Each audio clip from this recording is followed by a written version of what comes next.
Ուկրաինայի հակամարտության խաղաղ կարգավորման ամերիկյան ծրագիրն այս անգամ քննարկվում է Ֆլորիդայում։ Միացյալ Նահանգների նախագահի հատուկ բանագնաց Սթիվ Ուիթքոֆի ու Թրամփի փեսա Ջարեդ Քուշների հետ հանդիպելու համար Ռուսաստանի նախագահի օգնական Կիրիլ Դմիտրիևի ավտոշարասյունը ժամանում է Shell Bay Club։ Բանակցությունների առանցքում այն հարցն է, թե Մոսկվան կընդունի արդյոք փոփոխված առաջարկը, որը ներառում է Ուկրաինայի համար Հյուսիսատլանտյան դաշինքի 5-րդ հոդվածի օրինակով անվտանգության երաշխիքներ, տարածքային հարցի սառեցման ու ՆԱՏՕ-ի չեզոքության դիմաց։ Դմիտրիևը գոհ է Մայամիի բանակցությունների առաջին ու երկրորդ ռաունդներից։ Նա մեկ բառով է պատասխանում լրագրողների հարցին։ Պատերազմ հրահրողներին հաջողվեց խոչընդոտել բանակցությունները։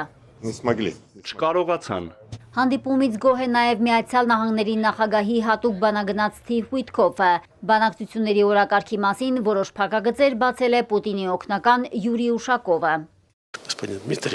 Դմիտրիևն իր ուղևորությունից կբերի որոշ ազդանշաններ, որոնք ամերիկացիները ստացել են եվրոպացիներից եւ ուկրաինացիներից։ Մենք այդ ամենը կքննարկենք եւ կտեսնենք, թե ինչը կարելի է ընդունել եւ ինչը կատեգորիկ մերժել։ Կարծում եմ առաջարկների մեծ մասն իհարկե մեզ ձեռնտու չի լինի, քանի որ մենք հետևելու ենք այն դիրքորոշմանը, որի շուրջ համաձայնության ենք եկել Էնքորիջում եւ ամերիկացիների հետ այլ հանդիպումներում։ Ըստ Ուշակովի, ուկրաինացիների ու եվրոպացիների առաջարկի մեծ մասը միանգամայն ապակառուցողական է։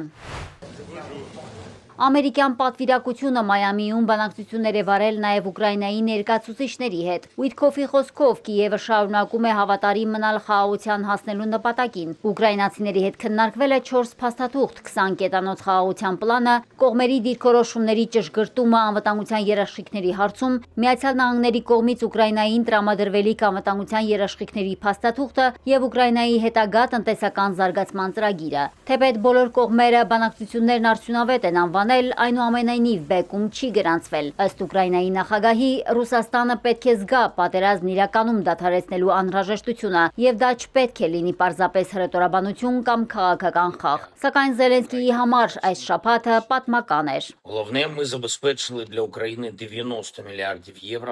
Գլխավոր արդյունքն այն է, որ մենք Ուկրաինայի համար ապահովել ենք 90 միլիարդ եվրո 2 տարով։ Սա ոչ միայն դեկտեմբերի, այլև ամբողջ տարվա գլխավոր արդյունքն է։ Եվրոպան դրական որոշում է կայացրել։ Մենք սրա համար պայքարել ենք շատ երկար, եւ ես ուզում եմ շնորհակալություն հայտնել բոլոր նրանց, ովքեր օգնել են։ Զելենսկին գոհ է նաև, որ ռուսական ակտիվները Եվրոպայում են ու սառեցված։ Միաժամանակ Հունգարիայի վարչապետ Վիկտոր Օրբանի կարծիքով 90 միլիարդ եվրոն բավարար չի լինի Ուկրաինայի վիճակը մարտադաշտում փոխելու համար։ Ուկրաինան ռազմավարական պարտության մեջ է, եւ դա կարտահայտվի ավելի ու ավելի դաժան ձևով։ Սա հնարավոր չէ կանխել 90 միլիարդ եվրոյով։ Վաշինգտոնում էլ ամերիկյան փողեր չեն ցանկանում ծախսել Ուկրաինայի վրա։ Միացյալ Նահանգների նախագահի վարչակազմը կարծում է, որ ամերիկացի տարեցների ֆինանսական աջակցությունն առաջնահերթություն է երկրի համար։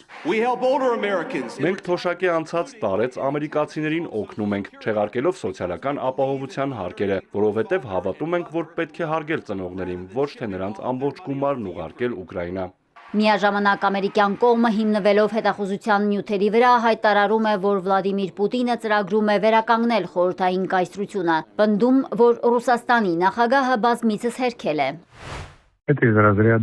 Դա այն շարքից է, երբ ամերիկյան հետախուզությունը սխալ ենթադրություններ, հետազոտություն ու եզրակացություններ է արել։ Դա պարզապես չի համապատասխանում իրականությանը։ Ըստ Reuters գործակալության Կրեմլի ղեկավարը իբր ծրագրել է ոչ միայն վերականգնել խորհրդային միությունը, այլև հարձակվել Արևելյան Եվրոպայի վրա եւ սոցիալիստական ազդեցությունը տարածել հին աշխարհում։ Մարիկ Օստանյան, Էպիկենտրոն։